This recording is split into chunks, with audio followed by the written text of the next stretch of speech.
Okay. Hello, everyone. My name is Brandon Nava. I will be presenting today on nanotechnology and its applications in renewable energy. Let's get started. So, what is nanotechnology?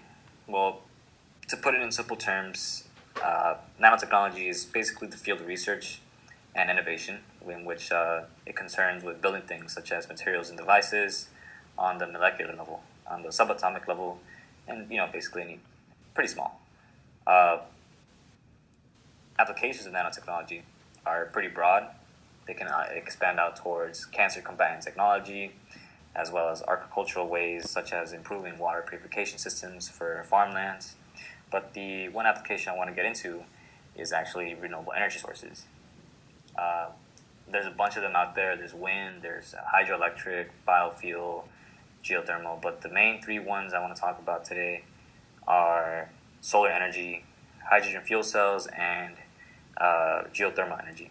And I'll just be discussing about each renewable energy source and how nanotechnology can be applied into these sources to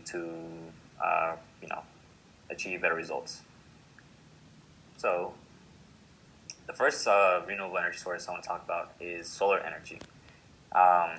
Basically, the foundation of solar energy comes from solar panels. They're one of the most popular forms of renewable energy.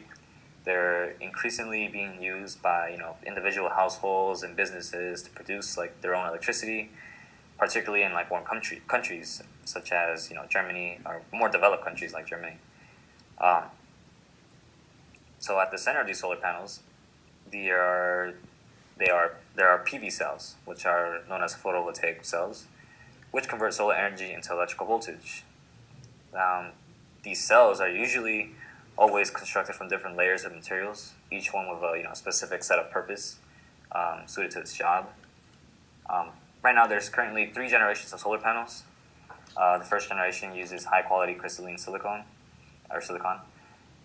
These are expensive to manufacture, and they're pretty low theoretical efficiency. The efficiency is about 30%, which isn't that high. The second generation PV cells use thin film technologies with semiconductor materials, and which reduces the processing costs, but it's still not as efficient. And thirdly, the third generation of PV cells is the generation in which nanotechnology can be used. This third generation involves where technology is still evolving, and this generation is still in the development phases. Most solar power generators today use solar cells, which use long, thin crystals of silicon to convert sunlight into electric potential. This is where nanotechnology actually plays a significant role when it comes to solar energy. So with nanotech, these thin film PV cells can be designed and developed. These films can be, drastically increase the absorptivity of solar cells by replacing the crystalline silicon with nanostructured silicon. So, with regular silicon cells, they capture visual light that we see from violet to red. The key device in creating this kind of technology, it's something called an absorber emitter. It essentially acts as a light funnel for the solar cells. This material, it's made from solid black carbon nanotubes that capture all the energy and sunlight and convert most of it into heat. So basically, as temperatures increase, this layer dissipates the energy back out as light. And the emitter is also made from photonic crystal, a structure that can be designed at the nanoscale to basically control the addition of an optical filter that creates light while reflecting nearly all the unusable photons back. So the next renewable energy source I want to talk to you guys about is the hydrogen fuel cells. So what is a fuel cell? So basically, a fuel cell is any device that converts a fuel directly into electricity through a electromechanical reaction. Compared to other ways of generating electricity, this form, how other methods use the burning of fuel to use heat to burn fuel to create electricity mechanically. But using hydrogen fuel cells, that's a little different. Fuel cells basically replace batteries in electric cars that are still in development. Hydrogen is actually the fuel source that most researchers purposely use in fuel cell powered cars. It's necessary to develop a lightweight and safe hydrogen fuel tank to hold the fuel and build a network of refueling stations. Basically the limitations for these fuel cells is that they're like the solar panels. They're pretty expensive to create. It's expensive because the materials to make it is pretty pricey. The materials they need is platinum, which is needed for the electrical catalysts. What's it called? Fuels other than hydrogen can cause fouling of the electrodes, and hydrogen is costly to produce and difficult to store. The most efficient types of fuel cells that operate at very high temperatures, but because of that, it reduces the lifespan as well, and that's due to corrosion. So, researchers have been looking into nanotechnology to ease these problems, such as developing nanomaterials, which could make fuel cells cheaper and even more efficient. They do this through modified carbon nanotubes, seen in this picture here, which this is used to replace the platinum in fuel cells. The fabrication and the manufacturing processes, they're already taking place, and the platinum currently accounts for about 25% of the cost of commercial fuel cells.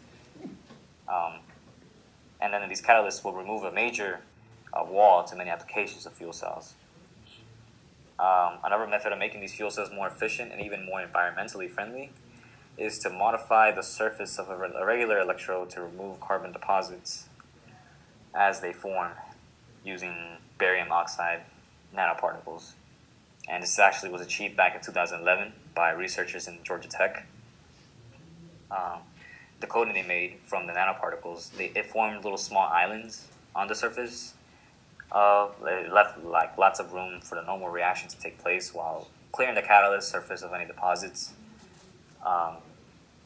This development also allows cells to be run on coal gas produced by gasification of coal at much lower temperatures than previously, thus saving materials used on the rest of the cell. And overall, it's a pretty clean way to use coal to generate energy, much more clean. So the last renewable energy source I want to talk to you guys about is geothermal energy. Geothermal energy basically is heat that comes from the Earth's core. It's pretty clean. It's sustainable. It's been used already in plants already. And it ranges from shallow groundwater, hot water, to hot rock a few miles beneath the Earth's surface. So one way of extracting geothermal heat is by injecting cold fluid into naturally heated rocks on the subsurface before extracting the fluid and then using it to generate electricity.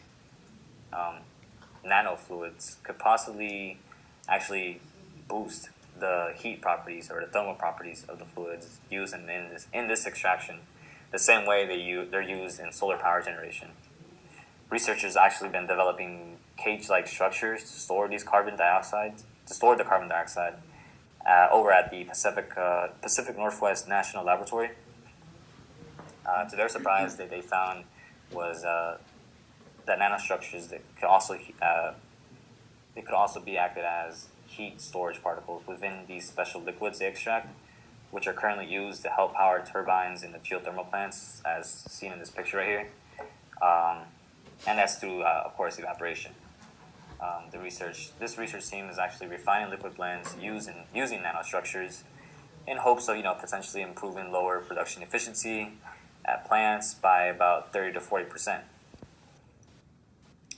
In conclusion, renewable energy sources, they pretty much capture energy from existing flows of energy from ongoing natural processes such as sunshine, wind, flowing water, biological processes, and of course geothermal heat flows.